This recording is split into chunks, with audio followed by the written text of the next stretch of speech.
Welcome to Galveston Unscripted. David G. Burnett, a speculator, lawyer, and the first interim president of the Republic of Texas. He was born to a large family on April 14, 1788, in Newark, New Jersey.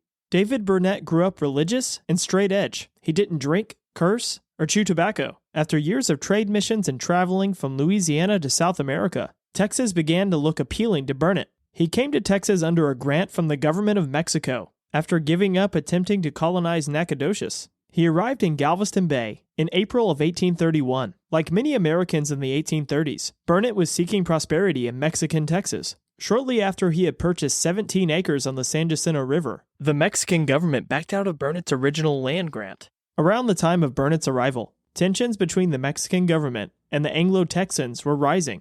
Burnet was articulate, so he was chosen to represent his neighborhood at the Convention of San Felipe in 1833. He helped draft a plea to sever Texas from the then-adjoined Coahuila and made a statement against the African slave trade. Burnet rose in the ranks in politics in Mexican Texas. He even spoke against Texas independence. As tensions with Mexico reached a boiling point, Burnet was elected as president of Texas at the Convention of 1836, officially beginning the revolution against Mexico. Throughout the revolution, Burnet and Sam Houston butted heads. Burnet would send letters to Sam Houston, criticizing him for his lack of aggression on the battlefield.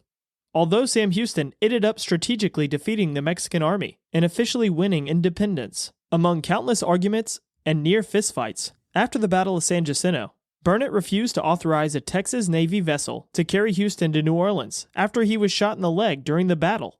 Sam Houston had to charter his own vessel. After Texas gained its independence, David G. Burnett called for an election so that the people of Texas could vote for their own officials. To Burnett's dismay, Sam Houston defeated Burnet and became the first official president of the Republic of Texas, elected by the people of Texas. He became vice president under Maribel Lamar in 1838. After Texas was annexed by the United States, he was named Secretary of State in 1846 and served one term. After this, he served a very dull political career. In 1849, he applied for a position as the Galveston Customs Collector and failed. He lived in Galveston through the 1850s and 60s and outlived most of his family. While on Galveston Island, he was a Mason and a Presbyterian. Unfortunately, although he was a Texas hero, he lived the last of his days with almost no money and died in Galveston in 1870. Since he had no family, he was buried by his friends. His body was moved from the Episcopal Cemetery to the Magnolia Cemetery, and finally, in 1894,